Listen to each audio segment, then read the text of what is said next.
welcome. And thank you for joining for another whiskey review. Today, we're going to go back to one of our favorite distilleries, Dustin, when it comes to sherry cask whiskey, the Glendronach. This time, 26-year-old single cask from 1993. PX cask, Dustin. Yep. You've seen different 1993s from us before, 23s and 5s and 6s. This is a different one. 27s.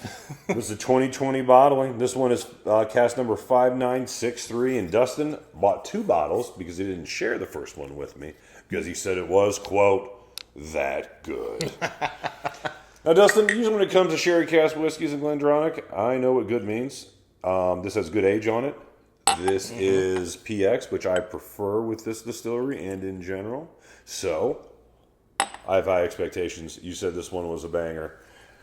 We do quite a few of these Glendronach Single Cask these days. This one, we have high expectations for it, like any other Glendronach. So, my friend, unless you have something to add, let's get to it. Just hop in, Mike. Dark. Not on the darkest side, but it's dark. Yeah, dark for a whiskey. Dark for a Glendronach? Yeah, It's a medium single cask Glendronach. It's in like the 60th percentile, 70th percentile, you know? But isn't that just instantly a unique and complicated nose there, Mike? Well, the first thing is just a beautiful welcome sherries. Old school sherries. Mm-hmm. Old whiskey. Glendronachs always feel like to me, after 20 to 30 years old, it's hard for me to guess how old they are.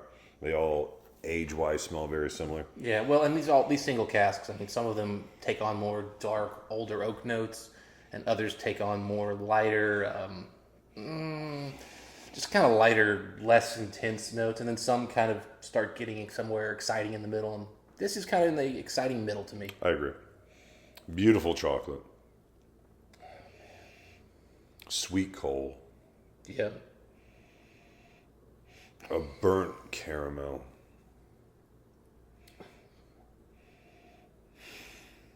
This gives me a little bit of that 20-year-old that Keith brought over that we talked about being kind of like a chocolate coal bomb.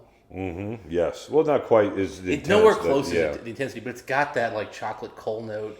But then it's got like apple cider, cinnamon, like nutmeg, baking spice, just kind of like craziness going on here. Yeah, there is a little bit spicier than... I would never call the Glendronachs overly spicy, but for one of these single casks, it is a spicy one. Yeah, as soon as you start digging in, you get that old school Glendronach coal fire note. Which I love. All these whiskeys are so beautiful. I mean, again, this is another distillery that... If it's one of their single casks, I don't care if it's a distillery release or they get it from like a website or store pick. All of these whiskeys are consistently very solid high-end experiences. Mm-hmm. Wow. What do you get picking up? Super, super spicy. I mean, it's still changing in my mouth as I'm talking here, but opens up, nice upfront, PX sweetness, as you'd expect. It's not super intense. It's not super syrupy. It's not super grape or super one fruit. Just kind of a nice chocolate, red fruits, but light, a little thin in that regard. Then comes in the spices, big, bold, and it's just, it's all over the place. And there's so many things going on in there. It's just this really incredible mid-palate goes from like super sweet, as PX always is, to very savory. Even bring in a slight bit of umami notes. Then you get to the coal, you get to the more cinnamon, nice oak, just big, bold, and everywhere. Yeah, I would say for me the big surprise of this one, just to add what you were saying was, as soon as you swallow, the cinnamon note just continues to build. It stings both the sides and the front of the tongue. That cinnamon note.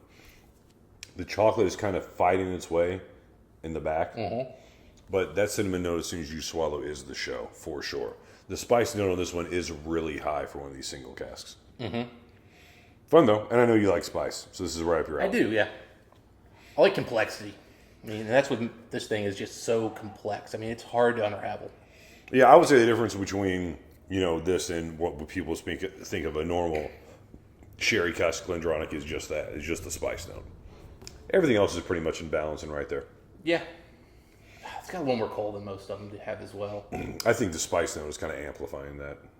I think the coal's part of the spice. I mean, they're all playing together, man. Mm-hmm. They're on the same team, man. I gotta tell you though, the spice linger on this is substantial. I mean, even now, that cinnamon intensity is right there. That's beautiful. It's become more bready on the nose with water. I continue to get like a chocolate cocoa fudge note. That's there too, man.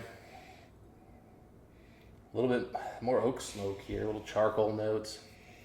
Yeah, I haven't really said anything about the smoke note, only because the cinnamon really covers that up, in my opinion. But you dig deep enough, and I put a good enough amount of water in, it's there. Oh man, I'm really liking it. It's like a chocolate bread.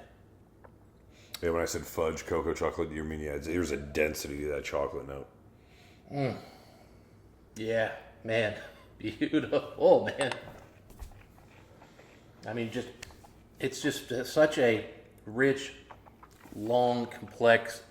This is a challenging whiskey to unravel.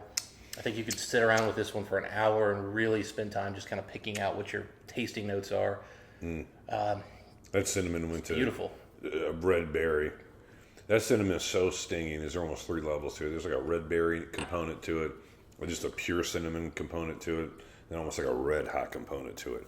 And it kind of varies in intensity.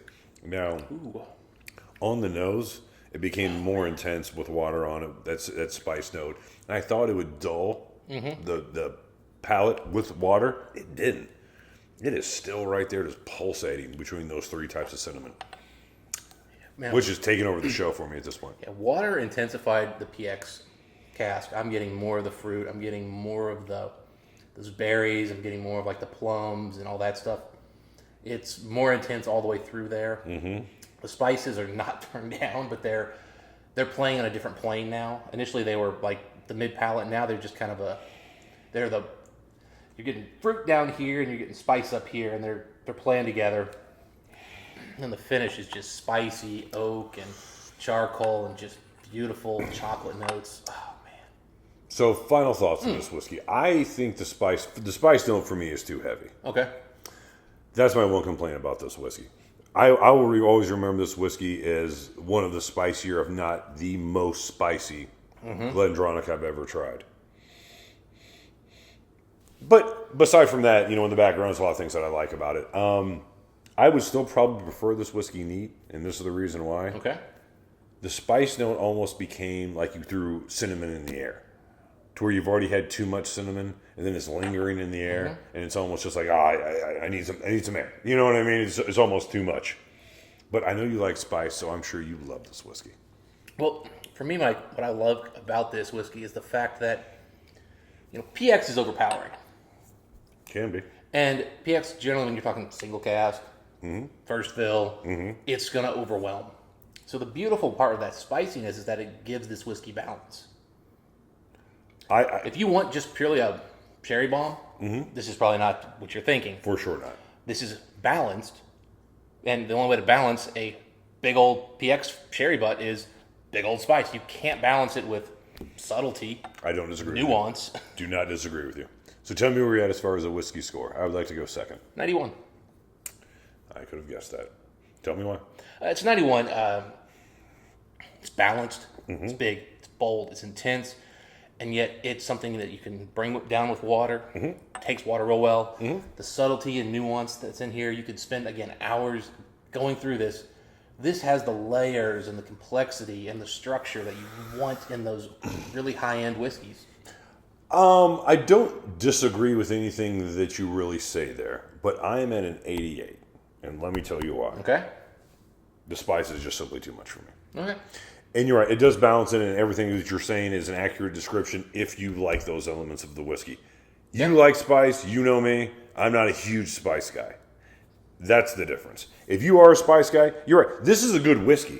You can tell. Yeah. Oily, dense, mouthfeel, all of those things are good. That's why I gave it an 88. It's just simply too much spice for me. Yeah, I mean, I get that. But it's not a bad whiskey.